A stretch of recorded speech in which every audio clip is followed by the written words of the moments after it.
उत्तर प्रदेश सरकार बहराइच में राजा सुहेलदेव की याद में उनका स्मारक बना रही है। माना जाता है कि इन्हीं जिलों में राजा सुहेलदेव का राज्य रहा होगा।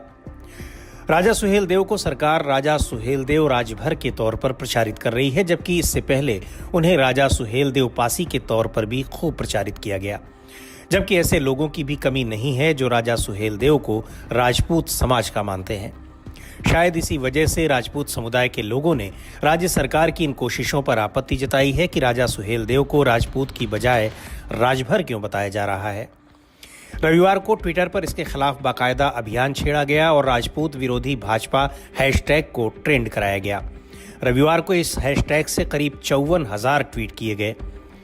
राजा सुहेलदेव के नाम पर राजनीतिक पार्टी गठित करने वाले उत्तर प्रदेश के पूर्व मंत्री ओम प्रकाश राजभर ने सरकार की इन कोशिशों को राजनीतिक स्टंट बताया है, तो दूसरी ओर योगी सरकार में मंत्री अनिल राजभर ने ओम प्रकाश राजभर को राजभर समाज का नेता होने पर ही सवाल उठाया है।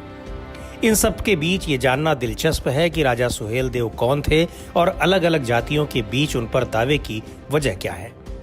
राजा सुहेलदेव के बारे में ऐतिहासिक जानकारी न के बराबर है।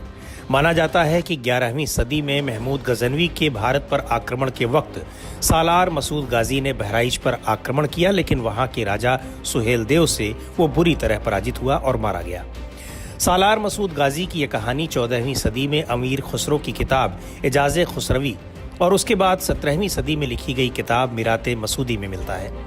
लेकिन महमूद गजनवी के समकालीन इतिहासकारों ने न तो सालार मसूद गाजी का जिक्र किया है, न तो राजा सुहेलदेव का जिक्र किया है और न ही बहराइच का जिक्र किया है। इलाहाबाद विश्वविद्यालय में मध्यकालीन इतिहास विभाग में प्रोफेसर हेरंब चतुर्वेदी बताते हैं कि मिराते मसूदी में जिक्र जरूर मिलता है, लेकिन उसे ऐतिहासिक स्रोत नहीं माना जा सकता। इसकी वजह यह है कि इस तथ्य की कहीं से कोई पुष्टि नहीं हुई है। सुहेलदेव के नाम के न तो कहीं कोई सिक्के मिले हैं, न तो कोई अभिलेख मिला है, न किसी भूमि अनुदान का जिक्र है और न ही किसी अन्य स्रोत का। यदि सालार मसूद गाजी का ये अभियान इतना अहम और बड़ा होता तो महमूद गजनवी के समकालीन इतिहासकारों मसलन उतबी और अलबरूनी ने इसका जिक्र जरूर किया होता। इतिहास के पन्नों में राजा सुहेलदेव का इतिहास भले ही न दर्ज हो, लेकिन लोक कथाओं में राजा सुहेलदेव का जिक्र होता रहा है और ऐसा हुआ है कि इतिहास के दस्तावेजों की तरह लोग के मन में उनकी वीर पुरुष के तौर पर छवि बनी हुई है। लेकिन 11वीं सदी के किसी राजा के बारे में 4-5 शताब्दियों के बाद हुए उल्लेख को इतिहासकार ऐतिहासिक दस्तावेज नहीं मानते। यही नहीं, जिन दस्तावेजों में उनका जिक्र हुआ भी है उनमें भी स्पष्टता की कमी है जो संदेह को और पुख्ता करती है। सवाल यह है कि जब किसी राजा की ऐतिहासिकता पर ही संदेह हो तो उसकी जाति को लेकर इतना विवाद क्यों है और कैसे है। सुहेलदेव के बारे में समाजशास्त्री प्रोफेसर बद्री नारायण ने अपनी पुस्तक fascinating Hindutva, saffron politics and Dalit mobilisation नामक पुस्तक में विस्तार से लिखा है।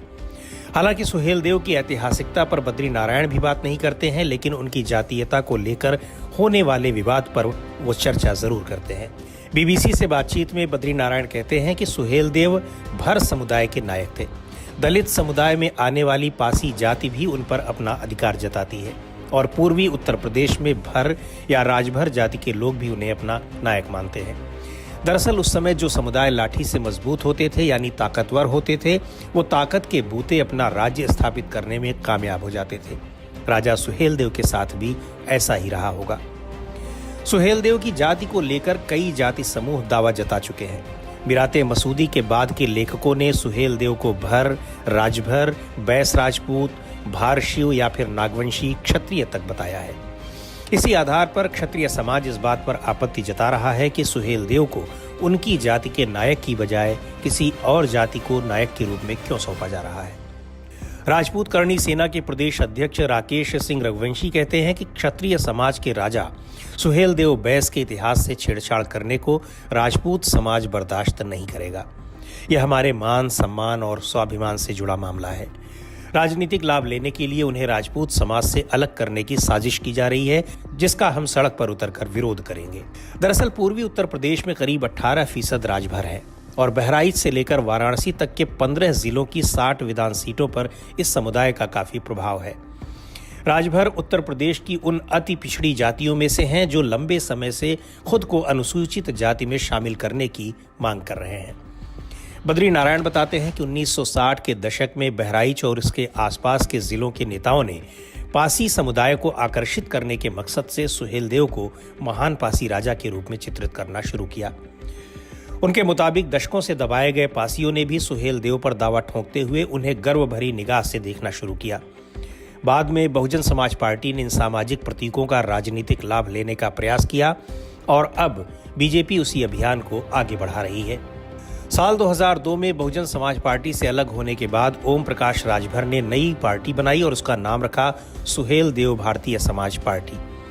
लेकिन बीजेपी सुहेलदेव के नाम पर राजभर समुदाय को जोड़ने की कोशिश में है। सुहेलदेव भारतीय समाज पार्टी पहले बीजेपी के साथ एनडीए गठबंधन में थी, लेकिन अब वो उस गठबंधन से अलग है।